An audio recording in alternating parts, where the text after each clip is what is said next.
Good morning, everybody. Hey, welcome to this Tuesday, the 19th of March. Hope things are going well with you today. Hey, yesterday we had a green day on the markets. Not bad at all.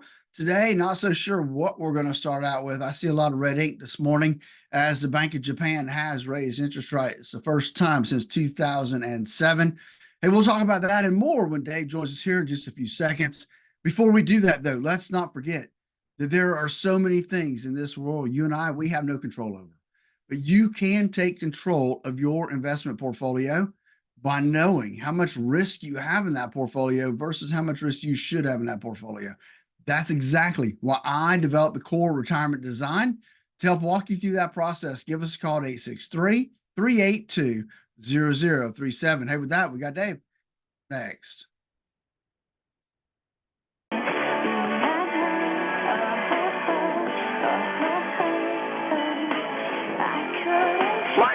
Alanis Morissette is there. Morning Dave is really here. I'm not on tape. She is.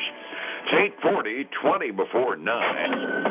Time to check in on money and find out what Wall Street's doing to you on Wall Street this morning. It was generally good news yesterday. It'd be kind of nice to be able to keep it flowing, but everything's kind of tentative for the moment because, well, the Federal Reserve is meeting. Phillip Statler is on the line from Statler Financial Services in downtown Sebring. Good morning, Phillip. We were whining at each other before we went on the air. It's really a doldrum news day today, isn't it? Yeah, you can tell we are definitely getting towards the end of this quarter because earnings have kind of stopped coming through. A lot of the economic news is kind of slowing down. And so what do we got? Less than 2 weeks left of this quarter. And then we'll have more to talk about next quarter. It will get more exciting, and it'll start getting exciting tomorrow because I think one of the reasons we got such a doldrum, nobody wants to talk about anything one day in advance of the Federal Reserve's interest rate decision. They start meeting today. Tomorrow at 2 p.m., they tell us what their plans are going to be, or they refuse to tell us their plans, which might actually be more accurate to what's likely to happen. Yesterday was a green day, but in the light of what could happen on Wall Street, it was really kind of unexciting. The Dow was up by 0.2%, up 76. It was green. We'll take it. Standard & Poor's had a decent day relative to their numbers, up 32, up 0.6%. And NASDAQ almost had a party relative to the other one. It was up 0.8%, up 130 points. My looking at the futures this morning is it looks like we're just going to kind of give it all back this morning, and we aren't going to do anything until the Fed says something tomorrow, I'd wager. I'm guessing not. It's going to be kind of a lackluster day. You didn't add, Bitcoin into your little process there, but no. They're getting beat up really bad overnight. They're down almost 6%. Well, as well as Ether's down 5.5%. So they're all getting beat up pretty bad in the Bitcoin world. Well, gosh golly, if you bought Bitcoin at 70,000, figured it was heading for 100, you might want to hold it for a while. Yeah, what did it take? 2 years. It took 2 years to get back to a high, so you might have to hold it for a while. Yeah, but when you can make 12 and 14% swings across a 2-day period, you kind of sit back and say, well, it could go up by 30 tomorrow for all you know, right? That's right. You just don't know. Of course, it might go down by 30 as well. It's not exactly anything I consider a stable investment. The only economic news we got to start out this morning is some construction news, and this is good news. Housing starts was a big surprise. They expected housing starts after the January doldrums to be, up about 7%. Housing starts last month were up 10.7%. We're starting to break a lot of ground again. That's good news. It really is. And let's put some numbers behind that, Dave. The expectation was that we would have 1.43 million housing starts on an annualized basis.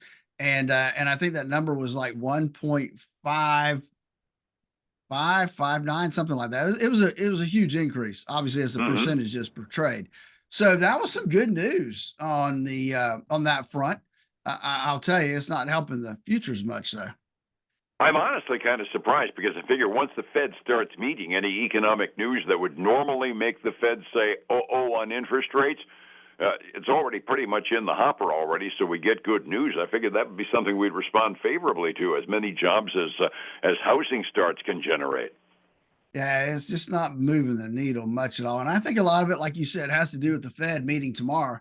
And I do have some statistics here that you usually come up with that I'll share with you this morning. The average probability of a soft landing has increased now from 47% in January up to 52% now. Now, So every once in a while, I'm proud to say I'm wrong. You and I were talking about a soft landing being kind of fictional. It might actually happen this time, couldn't it? yeah, it could, but the probability of a recession in the next 12 months has fallen to 32%, down from 39% it was in January. And get this, Dave, it was 63% last November. Oh, well, we'll So take what we can there's get. there's some optimism out there, I think. That's true.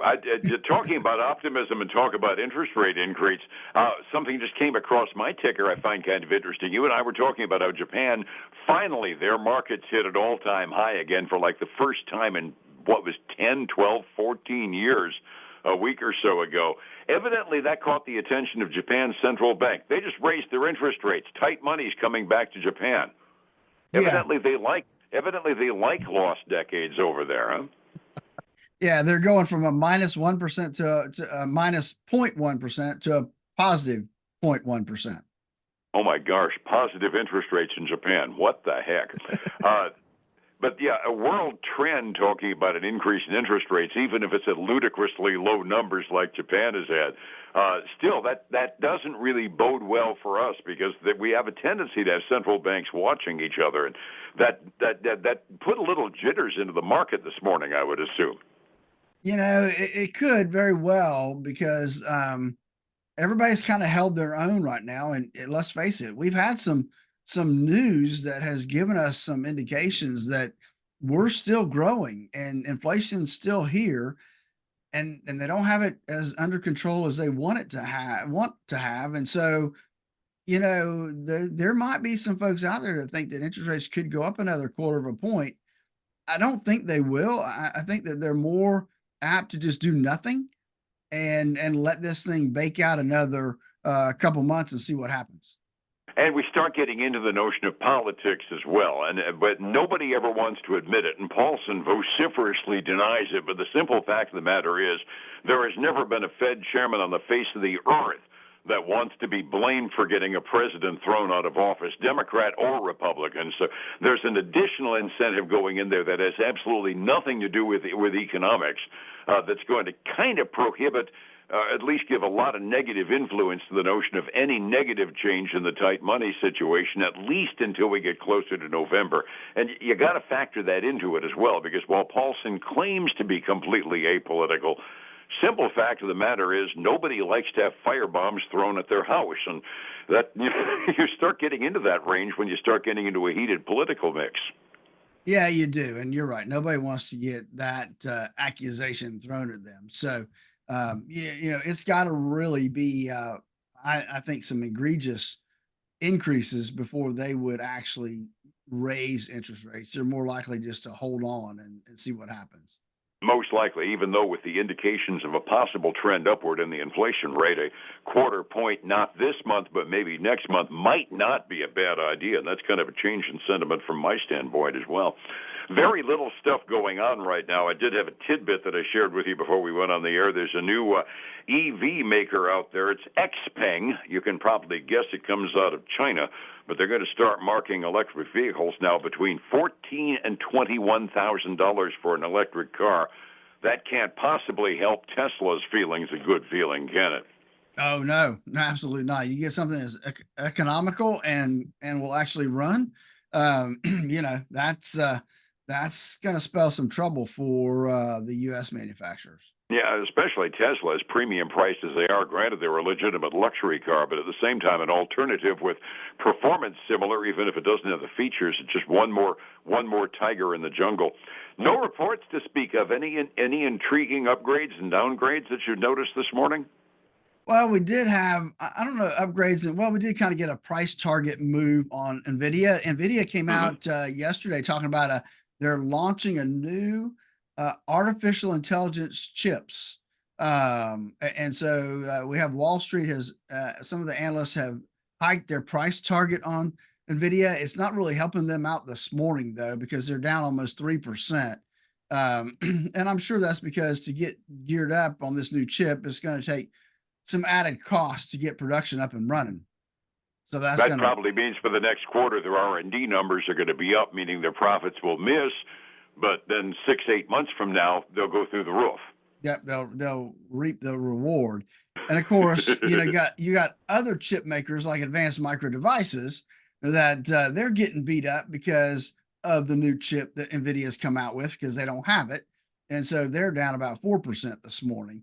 And you mentioned earlier that Unilever is moving out Ben and Jerry's and Magnum ice cream to be a ice cream unit. So they're going to spin them off to themselves, and that'll give them some ability to restructure about 7,500 jobs. And you stockholders are liking that. The Unilever's up 2.75% this morning. That's kind of keeping politics at arm's length as well, because Ben and Jerry's is famous for being a politically active brand name, isn't it? Yeah, that unfortunately. Yeah. Okay. So mentioned yesterday that yesterday was generally an up day. It was a modest return to profitability. I'm looking at this morning. I'm kind of thinking that that's not going to continue as a trend. 45 minutes before we open, Philip, what are we looking at? Well, we're seeing a slight improvement. I mean, slight improvement. Everything's still good red numbers. We got the Dow down 0.1%. S&P 500 is down 0.33%. The NASDAQ 100 is down 0.6%. So everything is definitely in the red. And then on the other side of the coin, we've got silver still down about 0.5%. Gold's down a little over 0.1%. Big dollar deal today, Dave. We've got crude oil Yep. down 0.1%, but this number's just killing me, Dave. $82 a barrel. I saw gas today at $3.65 when I was coming into work. We're getting really close to $4. Don't say that. I've got a remote out of town today, and I need to fill up with gas. I almost dropped my false teeth when it was over 81 yesterday while I was doing this thing solo. Overseas markets, the Asian Rim market almost uniformly down in the range of 1/3 to 0.5%. Interestingly, with an interest rate increase from the central bank, the Nikkei in Japan was up by 2/3 of a point this morning. They respond differently over there. Have you ever thought it was different over there? It is. Yeah. Over on the They really are. Over on the overseas markets in the Asia and the European theater, we got a mixed bag. The overall European index is off by about 0.1%, but there really isn't any trend one way or the other. Italy is up by over 0.5%. The German markets are flat, and the British markets are down by 0.5%. Overall, we're almost dead flat in Europe, but it's a smooth average. Keeping track of the equities day by day is not the way to plan on retirement. How do I get a hold of you to get the risk out of my retirement portfolio, Philip? Dave, risk is why I developed the core retirement design. Give us a call at 863-382-0037 to schedule your core retirement analysis. And then join us this weekend for the Statler Financial Radio Show, 6 a.m. and noon on Saturday, 10 a.m. Sunday morning on Highlands News Talk 730, 95.3. And us back here together same time tomorrow morning on Life. Philip, thank you so much. We'll see you then. All right, man. Have a great day. Be well. It's 105.7 Light FM and Statler Financial Services, Phillip Statler. It's not. Hey, folks, again, I want to thank you for joining us today. Take care. I'll talk to you tomorrow. See you then.